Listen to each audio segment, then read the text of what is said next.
Olá, aluno do 9º ano, aqui é a professora Moísa e hoje iniciamos a semana 1 do Plano de Estudo Tutorado volume 5. Coloque a data de realização das atividades e destaque os conteúdos relacionados, como leitura de notícias, fato central, suas principais circunstâncias e eventuais decorrências. Recursos linguístico-discursivos utilizados, como imagens, tempo verbal, jogos de palavras. Atividades. Leia o texto a seguir e responda. 84% dos brasileiros buscam ter uma rotina de autocuidado, mas apenas um terço consegue, revela a pesquisa. Levantamento realizado pelo IBOPE e encomendado pela Bayer apresenta raio-x dos hábitos de autocuidado dos brasileiros e mostra que a pandemia fez com que 25% das pessoas deixassem a atividade física de lado. Ter uma alimentação saudável, praticar atividades físicas, ir ao médico e fazer exames regularmente. Esses são os principais sinônimos de autocuidado para a maioria dos brasileiros. Por outro lado, hábitos como cuidar do corpo, da higiene, evitar o tabagismo, que é o cigarro, e o consumo excessivo de bebidas alcoólicas não são atividades associadas ao autocuidado pela maioria. As constatações fazem parte de uma pesquisa online nacional do IBOPE, encomendada pela Bayer, para entender como a população brasileira cuida de si, o que significa autocuidado para esse público e quais os impactos da pandemia nessas rotinas. Entre os achados mais relevantes, o levantamento revelou que 84% dos entrevistados buscam ter uma rotina de autocuidado, mas apenas um terço deles consegue pôr em prática esses hábitos regularmente. O brasileiro atualmente entende que o cuidado com o próprio corpo e saúde traz como principais benefícios o estímulo do sistema imunológico, que é 31%, a diminuição da probabilidade de ficar doente, 25%, e a promoção de bem-estar, 21%. A pesquisa revelou ainda que os brasileiros veem a alimentação saudável como principal definição de autocuidado. 87% concordam que a saúde é resultado do que se come e 81% dos entrevistados gostariam de se alimentar melhor. Outro dado surpreendente está relacionado à dor. Segundo a pesquisa, 3 a cada 4 participantes declararam sentir algum tipo de dor frequentemente, com dores nas costas e dor de cabeça, figurando no topo da lista, 38% e 31%, respectivamente. Entre as mulheres, a proporção é ainda maior, com a dor presente no cotidiano de 82% das respondentes. Como a consequência, cerca de um quarto dos entrevistados toma algum analgésico, pelo menos uma vez por semana. Então, nós temos aqui um texto, que está disponível no site Bayer, e nós percebemos que é uma notícia, pela referência aqui, e nós temos um assunto, a qual vem abordando também a partir do disponível em. Agora, nós temos aí a questão número 1, qual a finalidade do texto? Então, nós temos uma notícia que tem qual objetivo? Para que ela serve? Então, você vai voltar aí no primeiro parágrafo, analisar. Será que é mostrar para a sociedade o que é autocuidado? Ou vai além disso? Número 2. Segundo o texto, quais são os sinônimos de autocuidado? Você vai perceber aqui no primeiro parágrafo, os primeiros períodos aí, essas questões, tá? Então, você vai marcar aí e depois copiar no seu material. Escolha 5 palavras-chave do texto. Como o próprio nome diz, a escolha dessas palavras dependerá da importância delas no texto. Em torno delas é que o texto é construído. Então, você aí vai ler novamente, ver as palavras que se repetem, vai marcar e ver aí a possibilidade de analisar a cada uma e ver a importância para o texto. Então, por exemplo, a palavra autocuidado é a palavra principal, então ela vai vir no início. O que leva a pessoa a ter autocuidado? Quer dizer, Quais são as ideias relacionadas a autocuidado? Você pode marcar. Número 4. Escreva 3 ideias fundamentais para o desenvolvimento do texto. Eu vou aqui mostrar para você quais as características de uma notícia e assim você pode colocar na questão número 4. Eu estou no site Toda Matéria e nós temos aqui as características da notícia.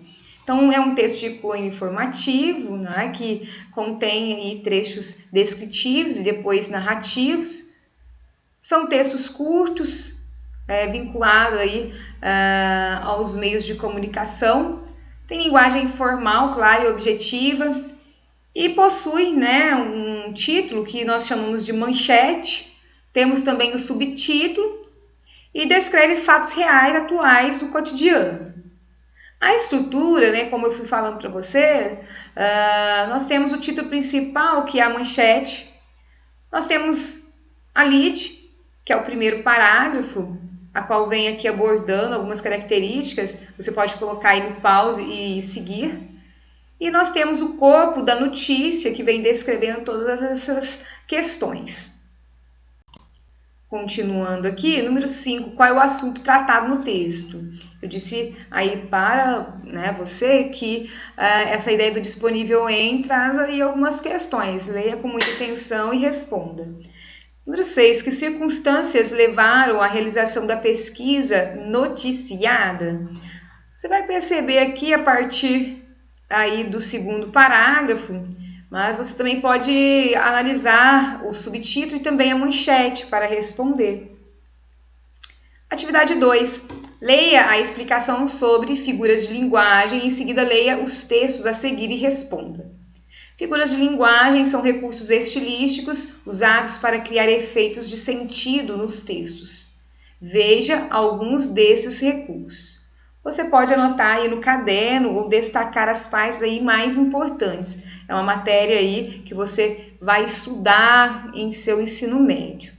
Metáfora. Representa uma comparação de palavras com significados diferentes e cujo termo comparativo fica subentendido na frase. Então, nós vamos pensar que a metáfora é quando nós temos uma comparação escondida. Como assim? A vida é uma nuvem que voa, quer dizer, a vida é como uma nuvem que voa.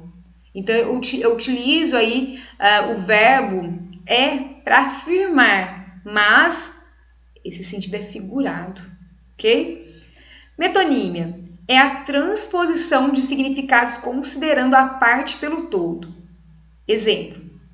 Costumava ler Shakespeare. Então, quer dizer, eu não lia Shakespeare, ele não estava na minha frente, a pessoa, mas sim aí os seus escritos, a sua obra. Então, por isso que nós falamos a parte pelo todo. Com certeza você já ouviu também a pessoa falar que comeu um prato de arroz. Não é que comeu o prato, comeu o conteúdo. Então, é essa questão da parte pelo todo, a qual está explicando aqui. Hipérbole corresponde ao exagero intencional na expressão. Exemplo, quase morri de estudar. Então, essa parte, quase morri, é um exagero. A mesma coisa acontece quando falamos, né, com alguma pessoa e nós abordamos que já falei 1000 vezes para parar de falar sobre tal assunto. Então, quer dizer, tem como falar 1000 vezes? É uma forma exagerada, hipérbole.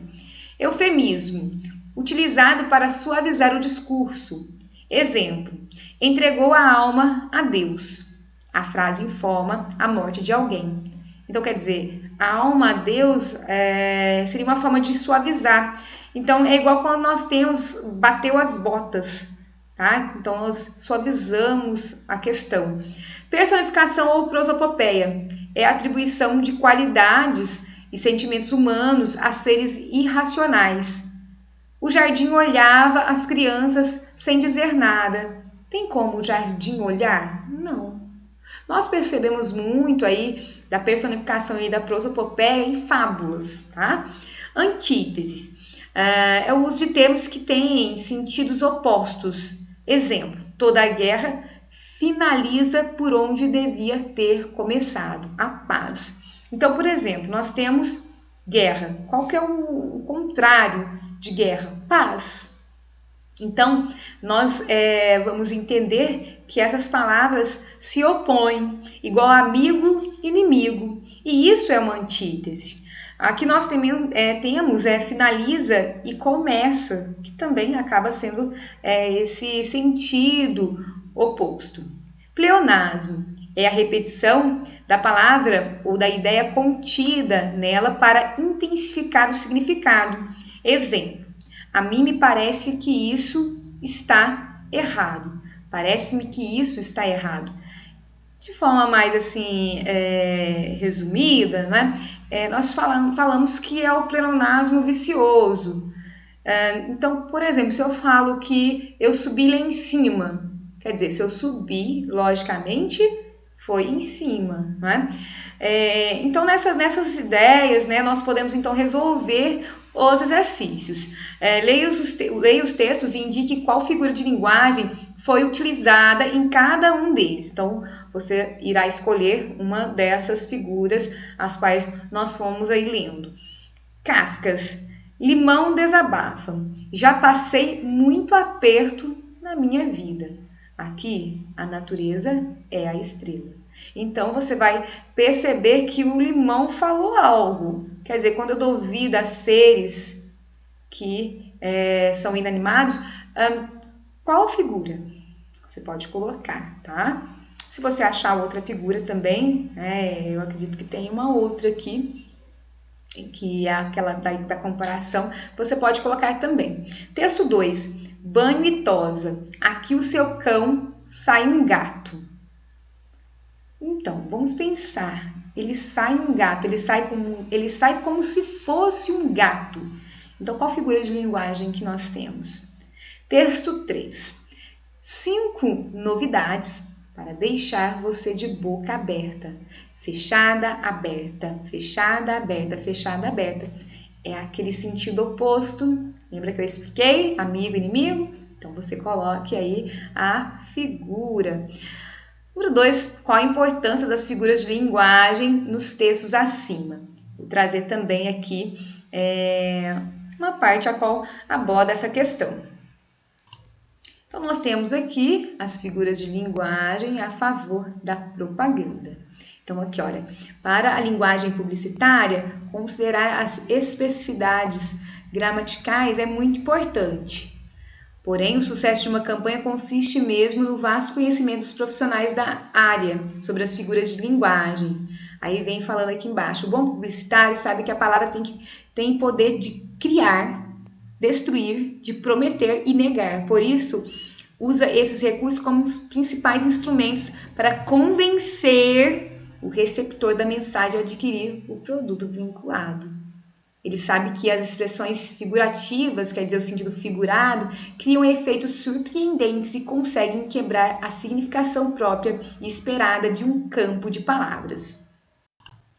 Número 3. Tente reparar nos textos que lê no cotidiano, para a escola ou para outras finalidades. Se aparecem figuras de linguagem e quais efeitos de sentido elas geram. Dê pelo menos 2 exemplos. Eu acho muito interessante trabalhar com música quando falamos em figuras de linguagem e vou trazer aí um trecho de um vídeo para você responder essa questão.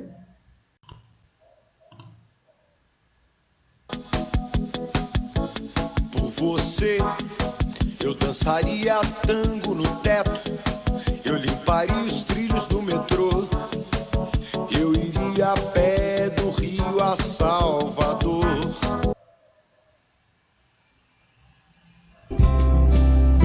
Oh, meu Pai do céu, limpe tudo aí.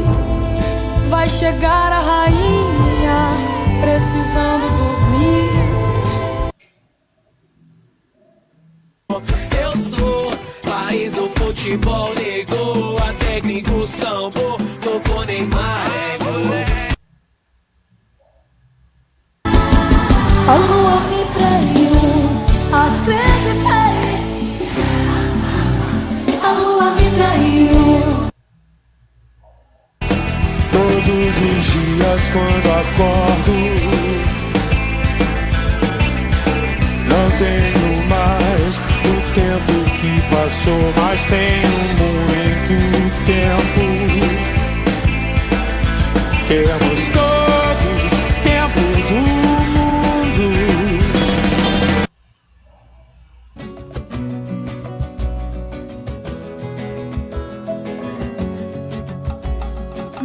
Você é assim, um sonho pra mim. E quando não te vejo, Voltamos aqui no material e dessa forma nós finalizamos a nossa videoaula. Espero que você tenha gostado, tenha uma boa semana e um grande abraço!